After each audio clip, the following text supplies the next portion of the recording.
भद्रक जिला वासुदेवपुर गोष्ठी शिक्षाधिकारी कार्यालय श्रोत जगबंधु साहू वरिष्ठ ब्लॉक शिक्षाधिकारी पदोन्नति जनित संबर्धना एवं विदायकालीन संबर्धना सभा अनुष्ठित होईछि। श्री जगबंधु साहू 3/1/2005 विनायकपुर मध्य इंग्राजी विद्यालय शिक्षकता तत्त्व 27/11/2021 सीटी बालेश्वर अध्यापक दायित्व एवं सर्वोपरि 1/10/2015 एवं 17/3/2017 यथाक्रमे डीआईटी आगरपड़ा एवं जिला स्कूल भद्रक प्रधान शिक्षक कार्यभार ग्रहण करते। 21/10/2019 रु 21/5/2025 वासुदेवपुर माटीर सुयोग्य संतान भाव गोष्ठी शिक्षाधिकारी वरिष्ठ गोष्ठी शिक्षाधिकारी एवं तत्पर अतिरिक्त सह जिला शिक्षाधिकारी को पदोन्नति वास्तव में एक विरल एवं असाधारण प्रतिभा वरिष्ठ गोष्ठी शिक्षाधिकारी वर्तमान एडीओ जाजपुर कार्यरत। ଏହି ସଭାରେ ମଞ୍ଚରେ ଥିବା ସମସ୍ତ ଅତିଥିଗଣ ଶ୍ରୋତ ଜଗବନ୍ଧୁ ସାହୁଙ୍କ କାର୍ଯ୍ୟଦକ୍ଷତାକୁ ପ୍ରଶଂସା କରିଥିଲେ। ଏଥିରେ ଯୋଗଦାନ କରିଥିଲେ ମୁଖ୍ୟ ଅତିଥି ଶ୍ରୀମତୀ ତନ୍ମିତା କର, ବାସୁଦେବପୁର ବିଡିଓ ସଭାନେତ୍ରୀ ଉର୍ମିଳା କର, ମୁଖ୍ୟ ବକ୍ତା ଭବାନୀ ଶଙ୍କର ଦାସ, ସମ୍ମାନିତ ଅତିଥି ଗଙ୍ଗାଧର ପରିଡ଼ା, ଏବିଓଙ୍କ ସମେତ ବିଭିନ୍ନ ବିଦ୍ୟାଳୟର ଶିକ୍ଷକ ଶିକ୍ଷୟିତ୍ରୀମାନେ ସମସ୍ତ ସିଆରସିସି ମାନେ ଉପସ୍ଥିତ ଥିଲେ। ଅଖିଳ ଭାରତୀୟ ରାଷ୍ଟ୍ରୀୟ ଶୈକ୍ଷିକ ମହାସଂଘ ବାସୁଦେବପୁର, ଓଡ଼ିଶା ପ୍ରାଥମିକ ଶିକ୍ଷକ ସଂଘ ବାସୁଦେବପୁର ବିଭିନ୍ନ ସଂଘ ତରଫରୁ मानपत्र प्रदान कराई। सर्वशेष सुशांत कुमार बेहेरा धन्यवाद अर्पण करते।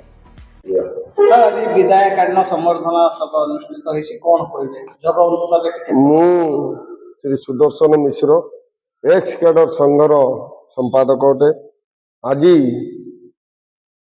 बीओ जगबंधु साहू सारंकर अवसरकालीन सभा अनुष्ठित होउथिला।